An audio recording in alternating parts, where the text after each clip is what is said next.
This is a confessional.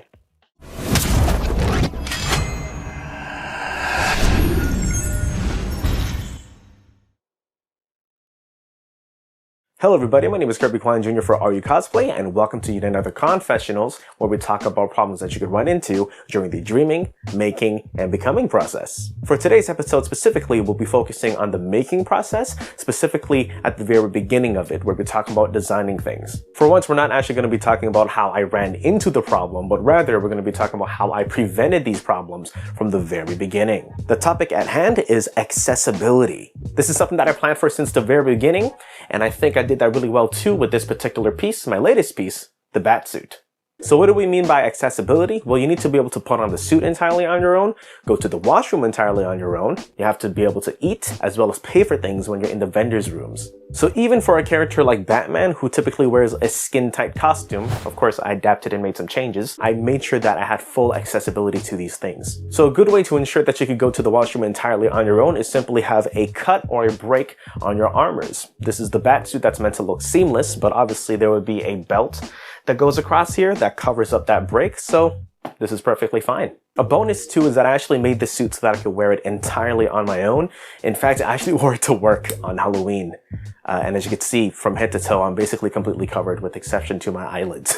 With all my costumes, I always design it so that there's minimal fuss. So aside from having a break, the pants that I usually wear are usually just joggers because you don't want to deal with belts, especially if you're wearing gloves. That's the other thing too. Gloves is a huge part of cosplay sometimes, and honestly, it could be the most restrictive things on the limbs that you use the most, right? I mean, think about it. When you're at a convention with friends, how long does it take before you lose each other?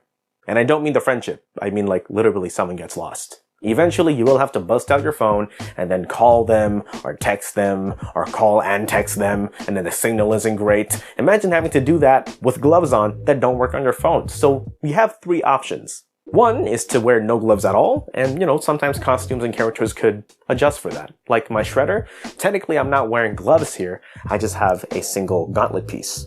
Your second option is, if the character allows for it, maybe wear a fingerless glove rather than the full finger option. That way you still have accessibility to your fingers, you can count your cash, go on the phone, eat. Those are pretty important things. But what if your character has full finger gloves? What do you do then?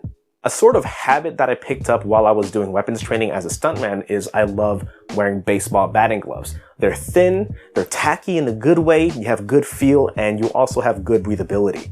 Driving gloves are also a good alternative, and you could also try using tactical gloves that actually function, not just to get the look down. While we will make a more in-depth video in regards to choosing the right gloves for cosplay, look for something that you could take on and off quickly, has a leather palm with a fabric breathable backing, and the most important thing is make sure that they are tight as hell, so that it feels like you basically have a second skin. In certain cases, there could be specialty gloves that are perfect for cosplay. For example, for Batman, I actually had a pair of gloves where not only did it fulfill all of those previous requirements, but the fingertips actually did pop off for the thumb and index.